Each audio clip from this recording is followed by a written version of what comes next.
pihak desa ini juga tidak paham, ke kecamatan namanya juga tidak paham, langsung disuruh ke dinas pendidikan. Nah ini saya mohon realisasi dari penyerapan beasiswa satu desa 10 sarjana itu perkembangannya bagaimana sampai hari ini, apakah masyarakat betul-betul bisa mengakses secara luas sampai dengan hari ini atau bagaimana, mohon dijelaskan Pak Presiden.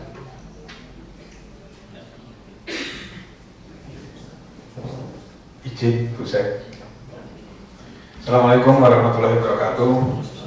Terkait dengan Dinas Pendidikan Pak Ketua, untuk temuan BPK dua Pak, yang BPJS dan manajemen aset tadi. Yang BPJS temuannya BPK adalah Dinas Pendidikan tidak membayarkan iuran BPJS atas tunjangan profesi guru tahun 2023. Kenapa ini terjadi? Karena ada dua surat menteri yang berbeda. Kalau surat menteri pendidikan ini kan DAK Pak, sebenarnya DAK Mujisi. Surat Menteri Pendidikan dan Kebudayaan itu menyatakan bahwa TPG itu bukan objek daripada iuran BPJS karena sifatnya tidak tetap.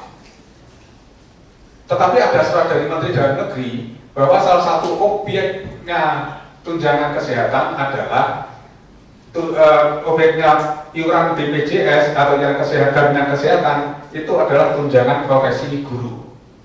Sehingga temuan ini kalau teman-teman di BPKAD ingat dan inspektorat itu munculnya itu sore hari terakhir BPK di Bojonegoro. Yang saya awalnya tidak terima masuk temuan, tapi karena dipepet terus ya akhirnya saya masuk temuan, iya saya nggak apa-apa masuk temuan.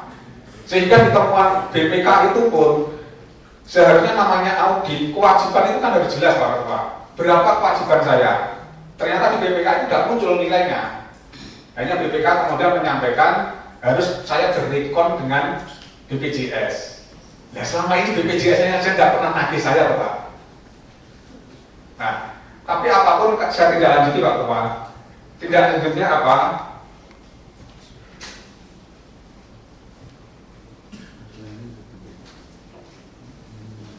Tindak lanjutnya adalah pada tanggal 18 April kemarin Bapak, kami sudah mengadakan rapat dengan BPJS, BPKAD, dan Inspektorat. Yang kami minta untuk BPJS menghitungkan utangnya saya itu berapa, utangnya BPK.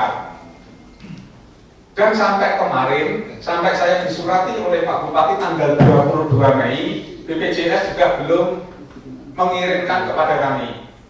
Karena belum mengirimkan, kemarin tanggal 13 Juni kemarin hari Kamis itu kami surat lagi BPJS. Kami tembuskan kepada Pak PJ sebagai laporan, kepada inspektor dan kepada BKAD sebenarnya utangnya Pemkab itu berapa. Jadi kalau suruh bayar kami siap menjalankannya. Nah, itu yang terkait dengan perencanaan iuran kewajiban tahun 2023. Untuk tahun 2024 ini Pak Ketua, kami laporkan bahwa TPG-nya tunjangan profesi guru tribulan 1 di Dinas Pendidikan sudah dipotong BPJS. Jadi rekomendasi BPK yang BPJS insya Allah sudah kami jalankan. Yang kedua, terkait dengan rekomendasi BPK terkait dengan pencatatan aset sekolah yang gagal dengan Pemprov. Ini adalah dampak dari peralihan SMA yang dulu diurus oleh pemerintah kabupaten menjadi urusan pemerintah provinsi. Beberapa adalah asetnya kita yang bangunan di atasnya berdiri adalah bangunan pemerintah provinsi, yaitu satu di antaranya SMK Ngerau itu berdiri di atas tanahnya SMP Ngerau. Kemudian yang kedua itu SMK Purwosari yang berdiri di atas tanahnya SMP Purwosari. Dan yang ketiga adalah SMA Negeri 4 yang sebagian tanahnya adalah tanahnya miliknya SMP Negeri 2. Kami belum menindaklanjuti ini Pak Ketua. Mungkin minggu ke-4 Juni sesuai dengan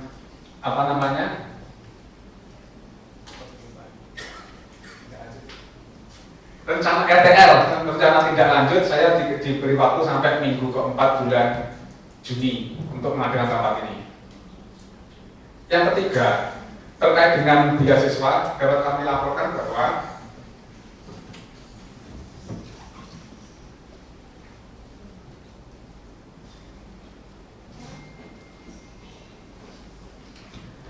di tahun 2023 kemarin, realisasi beasiswa di Kabupaten Bojonegoro 13 miliar Bapak, 13 miliar 417 juta sekian.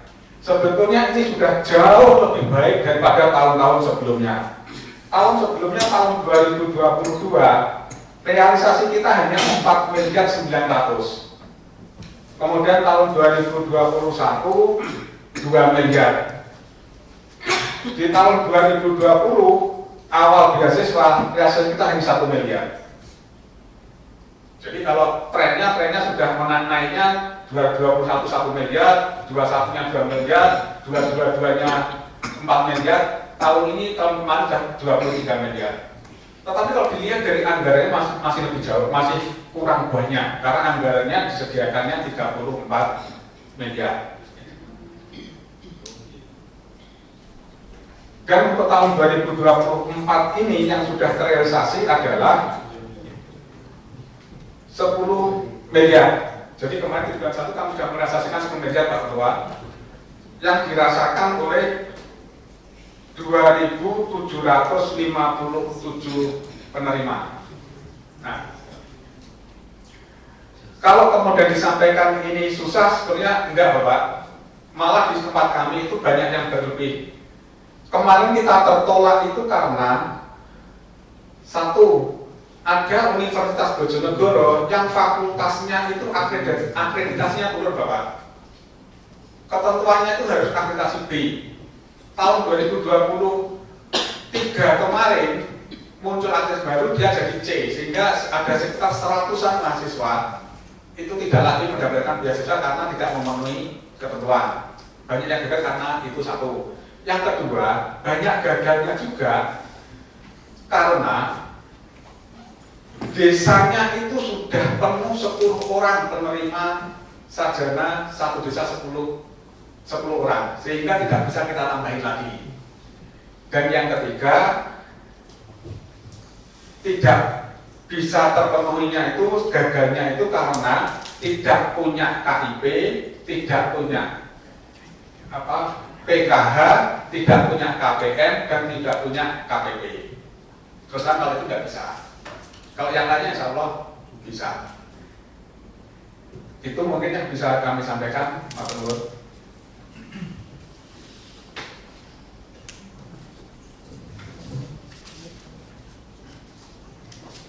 Baik, terima kasih Pak Nur Sujito. Mungkin pertama saya ucapkan terima kasih dan selamat karena capaian penyerapan anggaran yang berbasis anggaran beasiswa naiknya cukup signifikan. Akan tetapi kalau dibandingkan dengan tahun-tahun sebelumnya, mungkin di tangan Pak Nur Sujito lebih baik tercapai tahun ini. Tapi hal yang harus digarisbawahi bahwa semua kegiatan program yang ada di masing-masing SKPD ini kan tentu berbasis usulan dari SKPD. Tidak hanya di dinas pendidikan saja, besar harapan saya seluruh kegiatan yang dari masing-masing SKPD dalam konteks apakah itu bantuan sosial ataupun kegiatan-kegiatan yang lain, tentu harapan besar kita adalah di waktu-waktu yang akan datang, ya, realisasinya tentu tidak jauh beda dengan perencanaan yang dilakukan oleh masing-masing SKPD. Nah, biar apa? Minimal paling tidak kami yang ada di DPRD ini juga, karena saya lihat ini ada kaitannya dengan Infocom juga. Selama ini yang saya lihat dalam kacamata kami bahwa segala bentuk program yang ada di pemerintah daerah ini masih ada masyarakat kita itu yang masih buta dan belum banyak yang tahu. Nah, oleh sebab itu Misalkan sekian ribu, sekian ratus program pemerintah ini dikatakan baik. Kalau realisasinya dan informasi kepada publik ini kurang pas dan tidak sampai menyeluruh kepada seluruh lapisan masyarakat, hasilnya pun tidak akan maksimal. Kenapa tadi di 2021, 2022 penyerapannya, 2020 penyerapannya masih minim?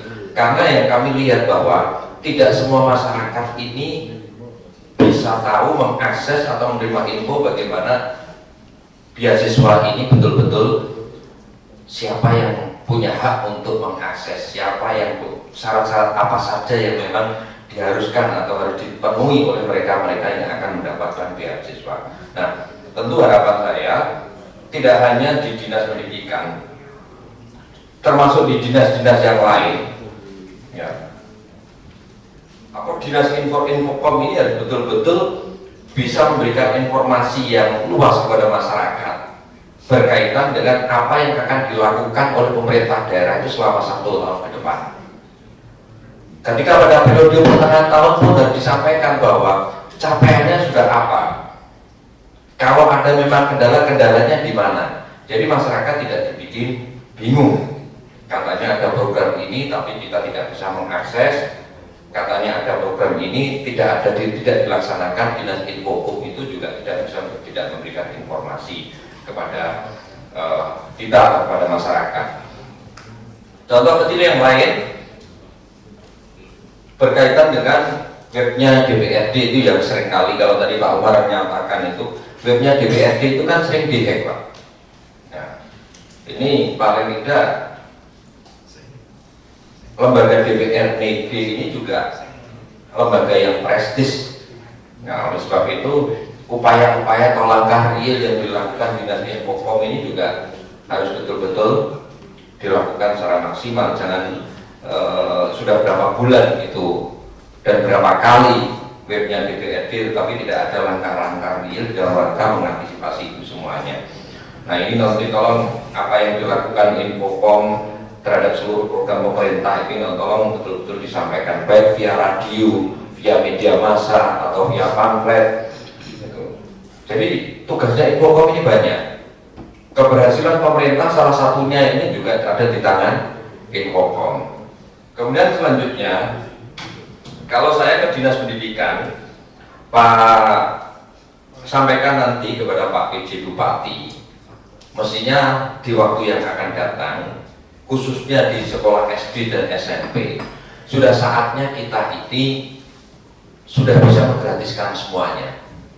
Karena SPP BOS sudah diturunkan dari pemerintah, tinggal apa yang menjadi kendala selama ini. Kemarin beberapa waktu yang lalu saya masih ditelepon di WA oleh beberapa orang yang melalui komite ataupun sekolahnya yang masih mendapatkan pungutan yang sangat luar biasa besarnya, sudah di atas 1 juta katanya untuk biaya ini, dan ini. Nah, kalau saya hitung-hitung SMP negeri ya kan, di Kabupaten Bojonegoro itu jumlahnya berapa?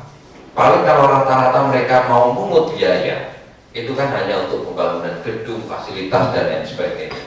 Saya yakin kok untuk SD dan SMP mestinya kita menggantikan total itu sangat mampu dan bisa. Kenapa? Ini kalau toh tahun kemarin masih belum bisa, tadi disampaikan beasiswa yang untuk perguruan tinggi masih banyak yang tidak terserap. Ayolah, perguruan tinggi juga kita perhatikan, tetapi anak SD, SMP yang notabene menjadi tanggung jawab kita ini juga harus diperhatikan. Saya pikir itu mungkin tolong ditanggapi secara baik dari dinas pendidikan maupun dari Infokom. Biar Infokom juga tugasnya tambah, tidak hanya tugas-tugas yang kecil saja, tetapi seluruh informasi program yang akan dilakukan Pemkab tahun ini, yang akan datang dan yang sudah dilakukan, yang belum dilakukan, ini juga penting saya pikir. Itu Pak Tuan. Oke. Terima kasih Pak Subur. Monggo ditanggapi Pak Rusito. Mungkin saya menambahi yang terkait dengan penyerapan beasiswa 1 desa 10 sarjana ini kan tentu agak repot juga. Berarti 1 desa 10 sarjana itu ketentuannya kalau sudah 10 berarti tidak bisa lebih ya dari 1 desa itu. Nah ini yang agak repot juga. Tapi secara umum ini kami berharap adanya kemudahan dalam proses penyerapan mengakses beasiswa 1 desa 10 sarjana ini. Karena betul kami masih sering kali ditanya oleh masyarakat terkait prosesnya bagaimana, caranya bagaimana, ini masih terus ditanyakan. Artinya kan sosialisasi dari Dinas Pendidikan ini belum maksimal bisa kemudian menyentuh ke lapisan masyarakat. Harapan kami tentu bekerja sama yang saya Pak Suko tadi dengan kampus-kampus atau universitas-universitas yang kemudian ini dalam rangka mencari mahasiswa di sekolah-sekolah ini kan juga sekaligus menyampaikan program-program beasiswa ini. Kemudian bagi masyarakat yang miskin yang tidak punya KIP dan lain sebagainya ini kan juga harus dicarikan solusi. Ini harus dicarikan solusi. Misalkan lah, kalau kira-kira beasiswa ini kalau diserahkan ke DPRD itu saya pikir dalam 2 bulan itu sudah tuntas Pak. Penyerapannya tidak hanya 13 miliar. Ya, bisa 30 miliar selesai kalau diserahkan ke kita. Misalkan beasiswa aspirasi lah kayak di DPR RI itu. Kita bantu carikan misalkan 50 anggota per anggota, 10 orang sudah 500 orang itu. Yang tentu ini masuk tanpa KIP, tanpa apapun. Yang penting mereka miskin gitu kan selesai Pak. Nah barangkali bisa dicarikan Bu Ketua regulasi seperti ini. Kalau diserahkan kita selesai itu 30 miliar dalam 2 bulan itu. Kalau untuk mencari mahasiswa yang tidak mampu itu. Kalau di DPR RI itu kan bisa kan ada beasiswa KIP aspirasi itu yang tentu masing-masing anggota bisa untuk membantu merealisasikan program itu. Nah kalau di DPR 50 orang, 1 orang 10, 500, 1 orang 100 sudah 5.000. Karena betul di bawah ini kan posisinya banyak sekali yang secara administratif dia tidak memenuhi, tetapi secara kondisi real mereka betul-betul membutuhkan dan kurangnya akses informasi dalam proses penyerapan. Saya sendiri kalau ditanya masyarakat pasti caranya gimana Pak? Kita kalau orang, lah Pak orang gak ngerti ya Pak, kecamatan ini gak ngerti. Lah begitu di Dinas Pendidikan sulit Pak. Sulit, boleh uang yang nemoni, orang yang nemoni ya. Nah ini yang susah dibikin loket khusus lah untuk beasiswa yang kemudian orang itu bisa keluar masuk mengakses itu. Mungkin itu Pak, monggo ditanya Bu. Saya nambahin Pak. Ya. Sebentar Pak, tadi itu yang disampaikan Pak Ketua tadi, saya kira masuk akal. Satu sisi misalnya orang yang tidak punya sawah itu nggak mungkin punya KPM, karena syaratnya adalah 1 petani mandiri. Yang kedua, salah satunya Pak, kan KPM itu harus punya NDOP-nya punya sawah Pak. Karena kalau itu tidak masuk kelompok tani dia tidak punya KPM. Pertama. Yang kedua, orang yang nggak punya sawah ini yang magang Pak. Yang magang dia tidak punya PKH juga. Nah anaknya pinter, punya cita-cita pengen kuliah. Dia nggak dapat kartu apa-apa, begitu tanya ke Dinas Pendidikan, begitu dibuka filenya harus KP ampunnya, misalnya PKH harus minimal PKH. Saya kira ini kan harus ada solusi Pak. Ya, misalnya kalau tidak mampu, keterangan tidak mampu dari kepala desa, nanti dilakukan survei di bawah Bu. Itu betul nggak anaknya orang nggak mampu, misalnya ini kemampuannya seperti apa? Itu baru menurut saya ada solusi. Supaya kita ini ditabrak juga, tidak hampir semua teman-teman dewan pasti ditanya itu ya. Animonya besar, tapi tadi begitu terbentur pada tidak punya KPM, tidak punya PKH gitu ya, itu benar Pak gitu. Padahal di Dinas Pendidikan kalau tidak ada regulasi itu juga nggak berani nabrak, kenapa? Aturannya dia buat begitu Pak. Nah itu yang menurut saya harus ada solusi bagi calon wakil bupati atau calon bupati ini harus ada di ini Pak. Ya, saya nggak ada yang nawari kita Pak. Kalau ketemu baik kok.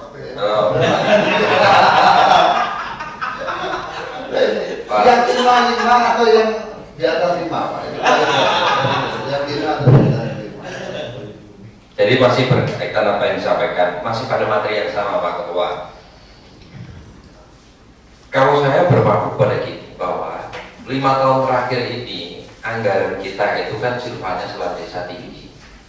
Bahkan kita pernah membuat perda yang memberikan amanah, ya, perda dana abadi pendidikan yang sampai sekarang pasca PP-nya turun ini masih belum ada tindak lanjut untuk merubah atau mereview kembali perda tersebut. Ini sebenarnya kita tunggu, Bu Sekda, kita tunggu dulu itu kapan dikirim biar kita segera menyesuaikan.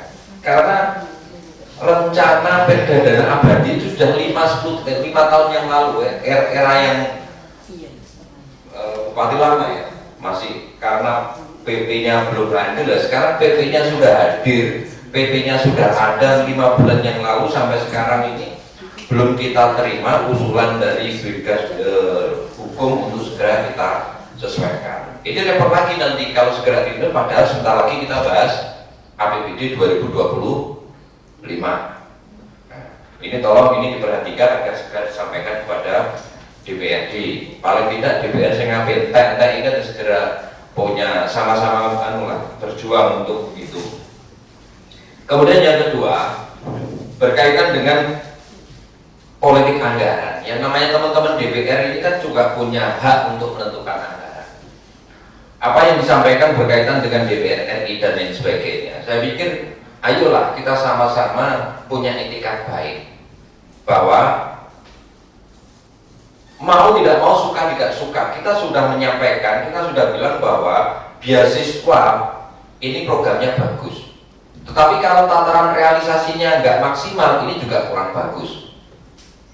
Nah, oleh sebab itu apa? Kita dari teman-teman DPR juga ingin turut serta membantu, bukan mengambil uangnya, turut serta membantu mendistribusikan agar beasiswa ini betul-betul diakses oleh mereka-mereka yang punya hak. Yang punya hak apa? Silahkan melalui Perbu, Perda, siapa-siapa yang punya hak. Misalkan harus punya ini disampaikan, itu dibuat secara Perbu. Lah, kalau Pak Laswi, Pak Syukur, Pak Umar pengen menitipkan, misal, ya wajar kan, mungkin namanya DPR. DPR ini di bawah itu semuanya manggilnya ke DPR. Jadi wajar kalau kita dimintai tolong, kita itu ikut bahas anggaran, ikut bahas beasiswa, kadang serapannya sampai 50%. Justru keberadaan teman-teman DPR ini juga bisa membantu. Pak Lasuri usul misalkan 10 orang. Nah, kalau usulannya Pak Lasuri dianggap memenuhi syarat, yo berarti kan ya wajar. Tapi kalau memang usulannya Pak Lasuri tidak memenuhi syarat, tidak memenuhi kriteria yang sudah ditetapkan melalui Perbu, yo Pak Lasuri juga harus mengganti atau mengganti terhadap orang yang dianggap Pak Lasuri tidak bisa karena tidak memenuhi syarat. Nah, saya yakin dari target yang disampaikan tadi Pak Nur Sujito kan penyerapannya 60%, Pak. 60 atau berapa tuh, Pak? Penyerapannya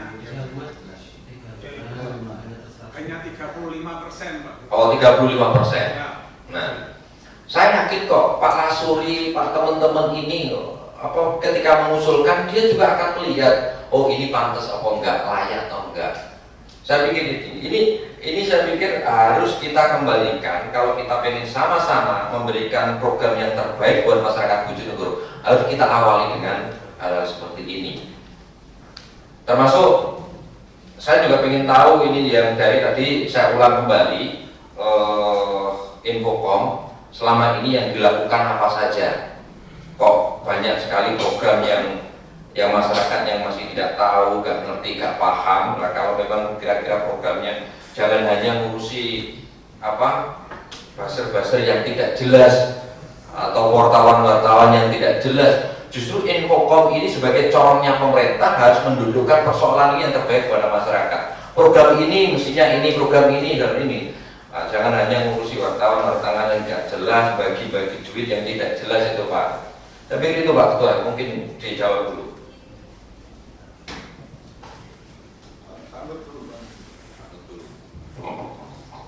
Ini, matur nuwun Pak. Kalau kemudian saya keluar itu masih bingung Pak. Pada 2020 saya matur realisasinya 1 miliar, 2021 2 miliar, 22 4 miliar, 2023 13 miliar. Yang rasakan berapa? Yang rasakan tahun 2023 kemarin itu 2.646 anak, Pak. 2.646 anak. Transaksinya berapa? Itu dari transaksinya 3.817 transaksi. Anaknya 2.600. Memang ada 1.400. Dia tahap 1 2, tahap semester ganjil dapat, semester genap dapat. Nah, mungkin saya harus marah-marahin sama anak saya kalau dipikirnya saya kurang sosialisasi ini, Pak. Ini sudah marah-marahin, Pak, teman-teman yang berjiran. Termasuk layanan helpdesk, Bapak. Itu mulai jam 8 sampai jam 4. Itu begitu masuk di dinas pendidikan sekarang layanan 1 pintu, Bapak. Di bawah semua, tidak ada yang naik-naik. Itu begitu masuk, mulai ke kanan, itu layanannya di sana. Dan itu ada 3 orang yang jaga di sana, Pak. Kemudian di brosur kami kemarin kami kirimkan juga ke desa-desa, Pak, lewat PMD kami kirimkannya brosur. Itu ada nomor WA yang bisa diakses. Jadi mohon maaf kalau terkait dengan sosialisasi rekan ini kami sudah agak nemot lah dengan ini. Tapi kalau dibantu oleh Kominfo saya matur nuwun nanti. Kemudian yang kedua, saya sepakat Pak Sungkur idenya tadi itu DPR juga mengusulkan, tapi yang penting satu, Pak, harus sesuai ketentuan. Seperti yang diaturkan Pak Al-Sudan, mohon maaf Pak Al-Suri, kalau nggak punya kartu kami nggak bisa verifikasi, Bapak. Karena negara ini kan diatur oleh ketentuan. Ketentuannya harus punya ini. Kalau tanpa ketentuan itu ya, mohon maaf, kami tidak berani merealisasikan.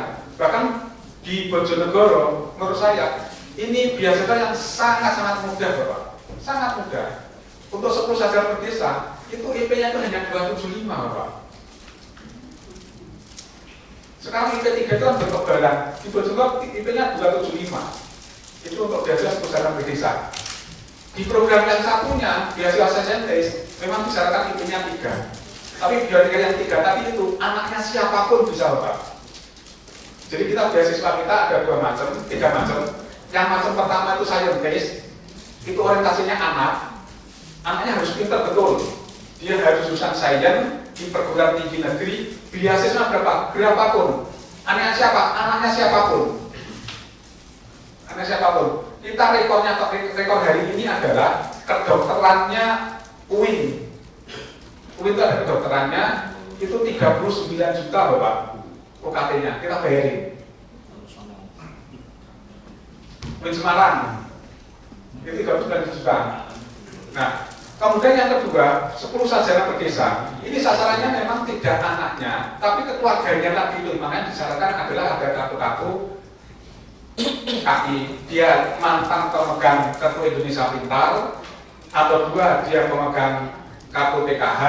Ya, yang kemudian di produk lokalnya Bojonegoro itu ada KI, ada KPP dan KPN.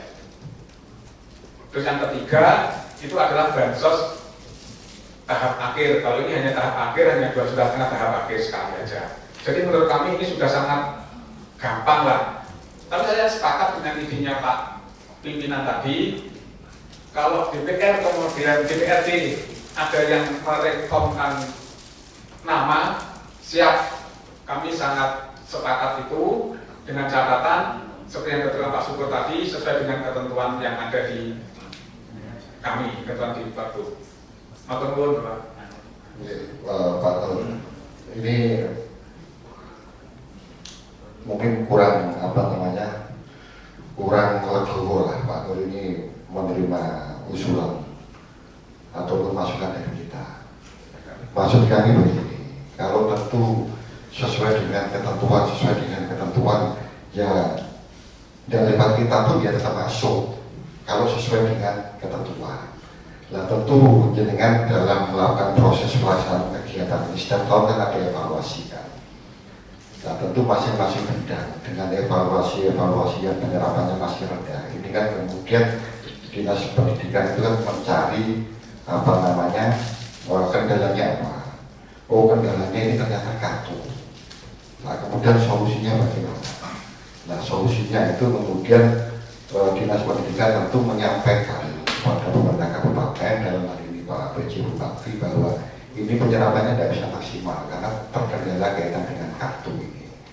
Nah, bagaimana kalau kemudian diatur di dalam peraturan bupati ataupun dalam regulasi-regulasi yang lain yang memungkinkan untuk kemudian mengakses ini tanpa kartu-kartu, itu bagaimana? Nah, tentu dilakukan kajian-kajian seperti ini yang untuk ke depan bisa dilakukan sebuah perbaikan sehingga program ini betul-betul bisa terserap secara maksimal. Kalau saya bupatinya tidak perlu kartu-kartu, Pak, cukup KTP. Pokoknya ada KTP, bahwa yang sugih, yang malah kuliah gratis, selesai Pak, perbu. Contohnya seperti itu. Kemudian orang sakit, tidak harus punya KIS dan lain sebagainya, dari KTP gratis. Nah, ini kan soal kebijakan sebenarnya, yang tentu bisa dicarikan solusi agar kemudian ini bisa dilakukan perbaikan ke depan. Semisal contoh, satu desa 10 saja. Nah, ini desa ini sudah terpenuhi 10. Nah, sementara masih banyak yang miskin yang lain di desa tersebut tidak bisa akses karena terkendala ini 10. Ya, ini kan bisa berubah judul apa namanya programnya untuk tahun yang akan datang. Misalkan satu kakak, satu sarjana, atau satu desa 50 sarjana, atau tanpa batasan apa namanya jumlah, yang penting ketentuan bisa dilakukan. Nah, pikir hal ini dilakukan evaluasi perbaikan, saya pikir juga bisa apa namanya memaksimalkan ini. Toh salah satu upaya untuk peningkatan kesejahteraan ekonomi, kemudian IPR dan lain-lain semuanya sumbernya kan dari pendidikan, Pak. Ketika pendidikan ini kemudian bisa dilakukan secara maksimal, ya otomatis peningkatan di sektor ekonomi, kemudian sosial dan lain-lain juga akan mudah untuk kemudian ditingkatkan. Maksud saya begitu, Pak, dilakukan setelah evaluasi, terus kemudian tentu kajian-kajian tentang hal tersebut bisa disampaikan kepada Pak PJ Bupati untuk kemudian dilakukan kebijakan-kebijakan yang lain yang tentu bisa mengakomodir kaitan dengan peningkatan penyerapan beasiswa ini. Saya pikir begitu, Pak. Monggo. Menegaskan kembali, Pak Nur, tadi di awal yang saya sampaikan bahwa saya berterima kasih karena capaiannya sudah naik secara signifikan, kan begitu Pak Nur ya? Ya, justru kita teman-teman itu berharap agar anggaran yang sudah dipasang di SKPD tersebut berkaitan dengan beasiswa itu terserap semua. Karena saya yakin anggaran sebesar 30 miliar yang dipasang itu kalau terserap habis kan yang senang kan juga rakyat kita kan, gitu. Nah, makanya kita berupaya membantu kita bedah. Kenapa nggak bisa terserap situ? Yang masalahnya di mana?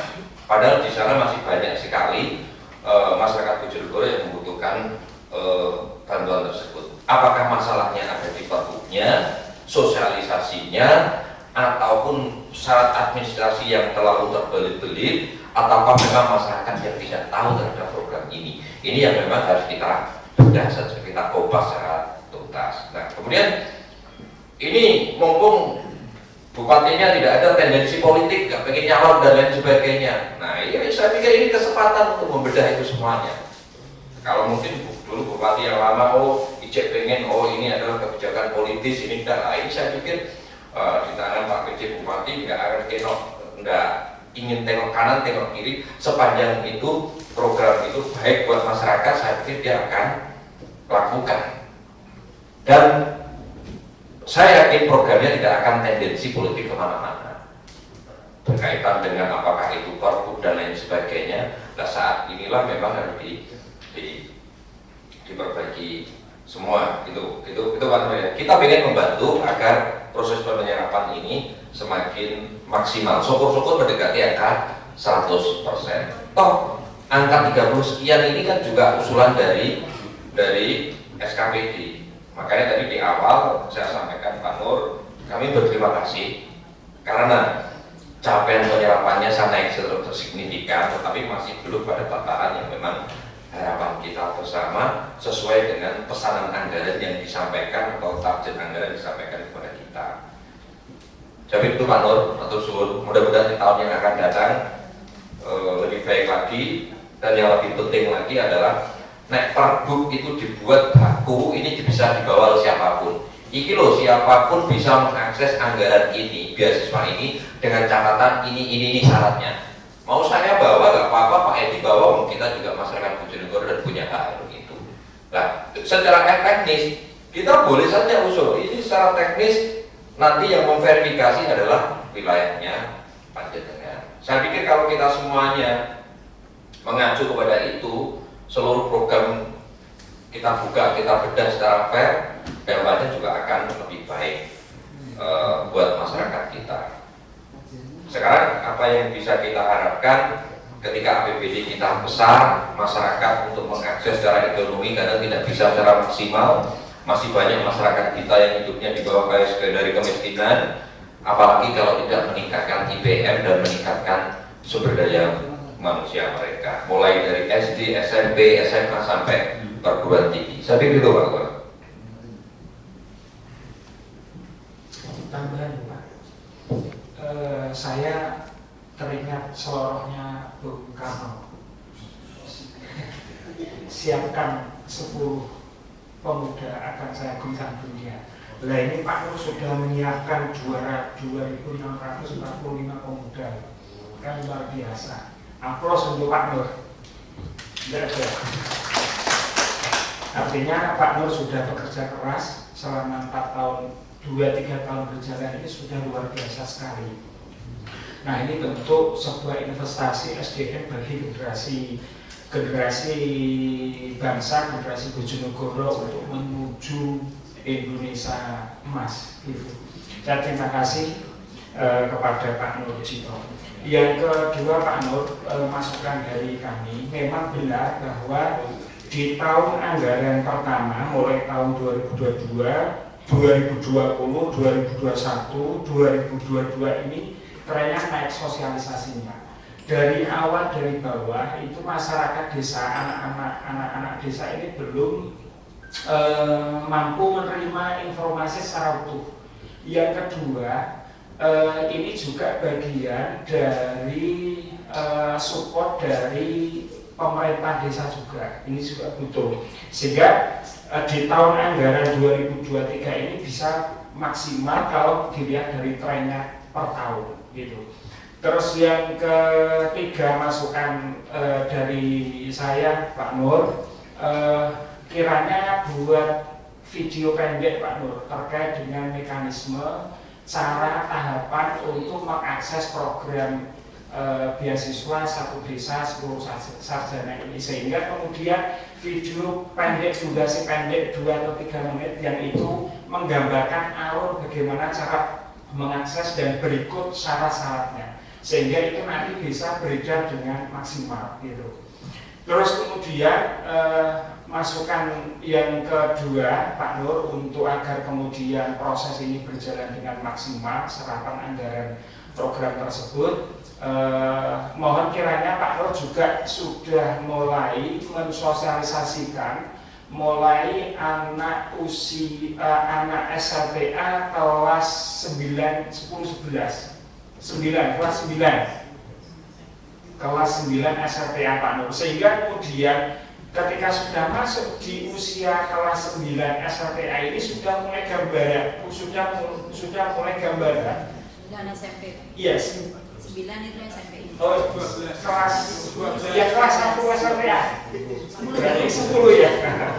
Iya, yang usia kelas 10 ini sudah mulai disosialisasikan, sehingga usia kelas SLTA usia 10 ini sudah punya gambaran nanti akan masuk ke jurusan mana, memilih untuk masuk di jurusan mana. Dan kemudian ke depan setelah lulus di usia SLTA ini bisa mempunyai gambaran akan mengambil mengakses program satu desa 10 sarjana ini. Ini masukan Dari saya, satu terkait dengan video pendek sehingga ini akan lebih bisa diterima oleh semua masyarakat. Yang kedua terkait dengan sosialisasi ini ditingkatkan, Pak Nur.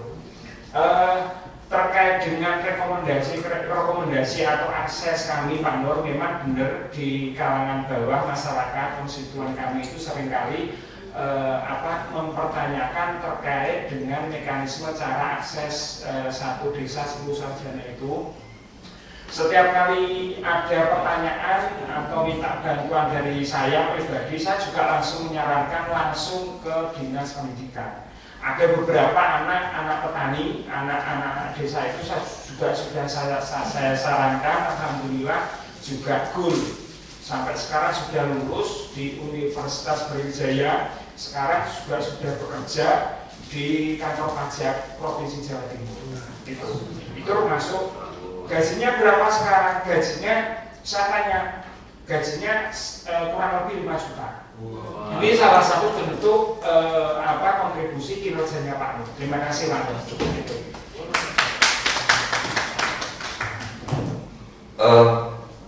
Pak Ketua, apa yang disampaikan Pak Takun itu tadi bagus, tapi masih ada kata yang disampaikan Pak Nur tadi. Sampai kapanpun program beasiswa ini tidak akan bisa diakses oleh masyarakat secara menyeluruh. Ketika salah satu syarat, misalkan tadi disampaikan bahwa tadi Pak Nur menyampaikan kepada kita forum ini bahwa yang tidak punya KPM tidak bisa. Ini mohon maaf. Apa Pak? KPM apa? KPM. Begini menurut saya Bapak. Yang nomor 1 itu KIP, Kartu Indonesia Pintar. Ya. Yang kedua itu penerima PKH, itu kan program nasional. Ya. Nah, untuk program lokal kita ada 2, yaitu KPM dan Kartu Pedagang Produktif. Oke. Jadi begini Pak, karena di tempat saya contoh, banyak masyarakat miskin, banyak juga pedagang yang memang pas-pasan. Kalau memang kebijakan lokal menetapkan KPM sama kartu pedagang produktif itu menjadi salah satu syarat, ya tolong itu disampaikan kepada kita cara mendapatkan itu gimana. Karena ini kalau dilakukan secara terbuka sampai kapanpun masyarakat yang kita harus fair. Kita harus fair. Kalau memang itu dijadikan satu syarat, ya berarti masyarakat Bojonegoro yang mau mendapatkan itu, misalkan si A tetangganya Pak Syukur, tetangganya Pak Anu, kalau ingin mendapatkan 2 kartu itu, ya silakan memenuhi syarat enggak nanti karena selama ini harus disampaikan juga kepada publik, kepada masyarakat bagaimana cara mendapatkan itu dan tempatnya di mana. Biar Pak Syukur nanti takoi, Pak Syukur aku pengen itu boleh ini nanti nomornya Pak Nakul, atau nomornya Pak Lasuri, atau nomornya Pak Yono, kan seperti itu Pak. Saya pikir itu Pak.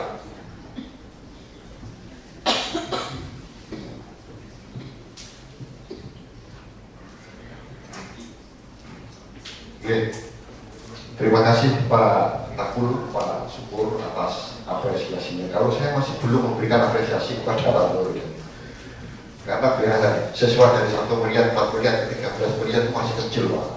Tahun pertama wajar, tahun kedua mulai wajar. Harusnya tahun ketiga itu sudah 50% lebih itu mestinya dalam rangka proses penyerapan itu. Yang kedua, saya akan betul-betul memberikan apresiasi. Ini motivasi loh Pak. Pada Pak Nur Susito itu kalau sudah bisa memberikan beasiswa tanpa kartu Pak. Loh, makanya artinya tidak kemudian langsung ditentukan tanpa kartu itu tidak. Regulasinya kemudian dicari, evaluasinya kemudian dirembuk dengan bagian hukum dengan Pak PJ Bupati, bagaimana kemudian seluruh masyarakat ini betul-betul bisa mengakses secara mudah. Kita kasihan betul Pak. Karena kalau bicara KIP, bicara lain-lain itu kan prosesnya itu kan panjang kan, tentu ke pusat dan lain-lain data itu. Nah kemudian kalau pedagang, nah sementara kalau dia hanya tidak mampu, kemudian bukan pedagang ini kan tidak bisa akses. Dia tidak mampu, bukan petani juga tidak bisa akses. Nah maksud kami regulasi-regulasi itu dicarikan solusi untuk kemudian bisa terakses secara menyeluruh bagi masyarakat yang betul-betul membutuhkan. Saya pikir bisa lakukan beberapa celah-celah evaluasi untuk ke depan, atau bukan untuk yang 23 maupun 24 ini, barangkali untuk 2025 bisa dilakukan proses-proses perbaikan regulasi yang memungkinkan untuk kemudian bisa terakses secara maksimal, karena pendidikan ini saya pikir sangat-sangat penting untuk kemudian dilakukan. Kemudian yang kedua, masih di sebelum ini terakhir Bu Sek, ini habis ini kami tutup, dilanjutkan pada hari Pak? Hari Rabu ke depan, karena masih ada waktu terkait dengan Infocom. Ini belum memberikan jawaban sama sekali yang disampaikan oleh Pak Syukur tadi. Beberapa fungsi maupun tugas dari Infocom yang tentu tidak hanya kemudian melakukan proses aplikasi maupun sistem-sistem, tapi juga membantu pemerintah kabupaten dalam rangka melakukan sosialisasi kepada seluruh masyarakat terhadap program-program dari pemerintah kabupaten, tidak hanya di dinas pendidikan, tetapi seluruh OPD-OPD yang kemudian ada program-program yang bisa diakses agar kemudian masyarakat bisa lebih mudah lagi, agar lebih ditingkatkan Pak Sis ya. Saya pikir demikian Bapak Ibu sekalian, pada kesempatan sore hari ini beberapa hal yang tentu menjadi rekomendasi dari BPK maupun Bapak Ibu Badan Anggaran untuk kemudian ditindaklanjuti ke dalam sebuah kebijakan yang ke depan untuk lebih memudahkan masyarakat kembali dalam rangka mengakses program-program dari pemerintah kabupaten. Sebelum ditutup Pak Ketua, minimal ada kesimpulan yang harus dibawa oleh Ketua Tim Anggaran dulu Bapakda maupun Dinas Pendidikan pada pertemuan yang akan datang. Kita sudah bawa hasil, karena apapun bentuknya sebelum kita bahas anggaran yang akan datang, ada catatan-catatan yang memang perlu kita lakukan untuk menyempurnakan program-program kita. Dan nanti catatannya di laporan itu. Iya, makanya itu sekaligus dilaporkan kepada Pak Bupatinya. Oke, cukup Pak Sur. Tidak usah tanggapan dari terima kasih Pak Syukur. Kami kembalikan Bu Ketua Tim Anggaran untuk menyampaikan beberapa hal atas saran dan masukan rapat pada kesempatan kali ini. Sebelum kami tutup, kami persilakan untuk.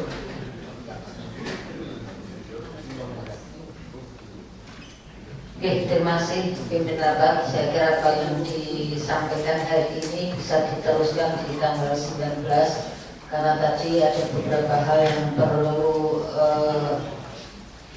detail, yaitu termasuk juga dari inspektorat, maka tanggal 19 saya kira nanti bisa dilaksanakan. Demikian pimpinan.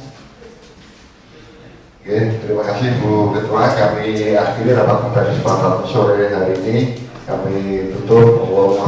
Wassalamualaikum warahmatullahi wabarakatuh.